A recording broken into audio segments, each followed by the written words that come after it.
Hey Cakey family, I'm back with another Cakesicle tutorial, and these ones are Christmas Cakesicles. So here's a few of the tools you'll need. We've got some colours that do colour chocolate and the normal stick, the bench scraper and the mould, and obviously the sticks. So here we are getting set up. First we're going to melt the chocolate, and then I'm splitting it in half because we're using two different colours. I've used a normal white chocolate here, although I do quite often use candy melts. I couldn't get hold of them this time, unfortunately. So we're using Colour Mill colours. This is a baby pink. I love these colours, they're brilliant, and you don't need a whole lot to colour the chocolate either, which is really great. So that's it all coloured up, and then we're just going to colour the blue as well. Again, using Colour Mill. Fabulous, fabulous colours. I've linked these in the description below, along with a lot of the other tools or alternatives to the tools I use. A lot of people ask me about my acrylic ball tool that I use. Unfortunately, you can't actually get it anymore, but I have linked one below that is very similar, of a similar size and things like that. I find the ball tool just the easiest tool to use to spread the chocolate around the moulds. It really does get a nice even coverage, and you don't get marks in it from, say, a spatula or a brush.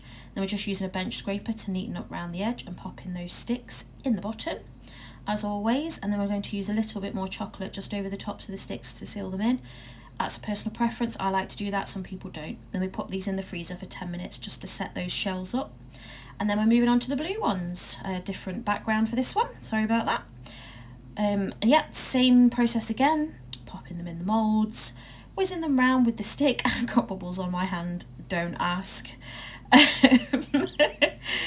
And then popping the bench scraper across the top to neaten those tops, and popping those into the freezer. And if I say pop one more time, you know, I might really annoy myself.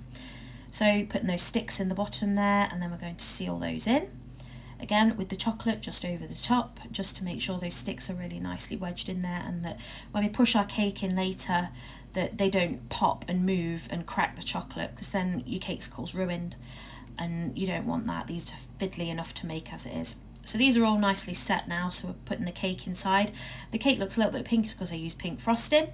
That's what I had at the time, and I'm only making these as examples for my website, so it didn't matter too much what they look like inside. So we're just putting enough cake on the inside just to make sure that that's nice and full, but not all the way to the top. We want to leave a millimetre or two at the top, using the heel of my hand just to smooth it out. We need to leave a millimetre or two at the top for getting that seal of chocolate on the back there.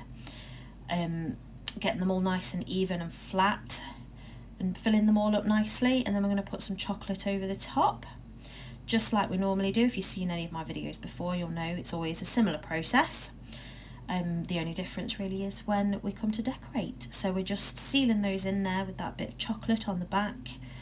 There we go. And we're going to get the spatula out now, and smooth it all across. And then we'll use the bench scraper again on top just to smooth that away, and make sure that it's nice and neat for when we take them back out, and pop them back in the fridge or freezer for another 5-10 minutes. Again, doing exactly the same again on the blue ones. I think I've got a little bit of a green tinge to these, but do you know what? I'm kind of digging it, I like it. I'm not wearing gloves here because these aren't for a client, so normally if I was doing them for a client, I would have gloves on for the whole way through, changing them regularly, and things like that. Obviously standard hygiene practices with your hairnets and such, but of course obviously the gloves as well to keep the hygiene as high as we possibly can. But the only people eating these are my family, so it didn't matter too much.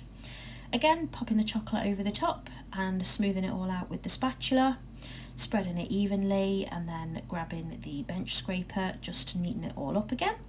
And then we're going to pop these back in the freezer for 5 to 10 minutes. Don't leave them in too long because they'll sweat, but you do need to let them come to room temperature once they have come out, because otherwise they get a bit condensated. So here we are, we've got our Cakesicles now. So you've only got 6 here because I did 2 examples first, so I could show you what we were doing. This is the cute little pastel coloured Christmas pudding. So I am using Squire's Kitchen Pearl Lustre. Again, that's linked down the bottom here for you. And just dry dusting that on to give them a lovely sparkly shine, nice and Christmassy. It goes on really nicely, and you don't need a whole lot either. There we go, and then the next stage we're going to get a bit of modelling paste, again linked down the bottom for you. I'm using a Mickey Mouse hand cutter here. I thought I had a paint splat cutter, but apparently I don't. So I used a Mickey Mouse hand. These are all the little tools we're going to use, so I'm just rolling my, it kept moving, it was really annoying. I'm going to use my Mickey cutter, or your splat cutter, which I have linked for you, to make the splats for the top of the Christmas pudding. So we're just cutting those out now. It's a 3D cut one, so it doesn't cut as cleanly as a metal one would. So sometimes you just have to go back over it again. And then I just took the back part of the hand, the hand off, just to make it a bit neater. And then I'm going to use a little bit of edible glue on the back of them, just to adhere them to the cakesicle. So just flipping them over, my little glue, marked glue of course. Paint it on and stick them on. Apparently I need to glue them all first. There we go. Stick it on the top there and get it nice and smooth. Quite easy to put on these.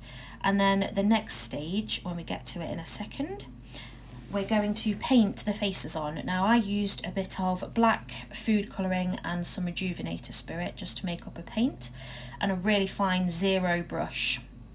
And we're just painting those faces on.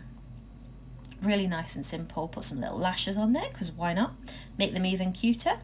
And then the next stage we're going to put the little tongs on. I coloured some modelling paste a dark pink, and then made tiny little tongs to go on them. Apparently we're not there yet. I hope you're following along at home. If you do make these, please feel free to tag me on socials and stuff. I love to see people's efforts and what they do with the designs and stuff, and changing it up. Just popping a little bit of edible glue on there for the tongue, putting it on, and then we're going to use a tool just to mark a line down the centre, make it look nice and tongy. Is that a word? Is tongy a word? I don't know. But yeah, please subscribe if you do enjoy my videos, because I do try. Moving on to the blue ones now, and these have just got a simple mistletoe decoration. Again, we're using the Squire's Kitchen powder just to make them sparkle. And again with the modelling paste, like I say, all of these I do try to my best to link as much as possible down the bottom for you, so that you can do it at home. The mould, the sticks, everything is down there pretty much. Just the simple tools I don't tend to link, the brushes and things like that. So we've got a mistletoe cutter. I couldn't find the exact one of these, so I've linked one very similar. And a bit of modelling paste again, and we're just rolling it out to a couple of millimetres thick. And then going to cut out those leaves and pop them on with some edible glue. There we go. So here we go with the glue, nice and simple. There we go, just not quite putting it over the back, just putting it on sort of the top front. And then we're going to complement, because these were going out together, we're complementing them with some pink balls on the top for the buds on the mistletoe. I don't know what they're called. Tell me what they're called in the comments. And that's it. There you go. All done. And this is how they look in the end. I hope you enjoyed it. Please subscribe to my channel. I do try my best to upload as often as possible. Thank you. Bye.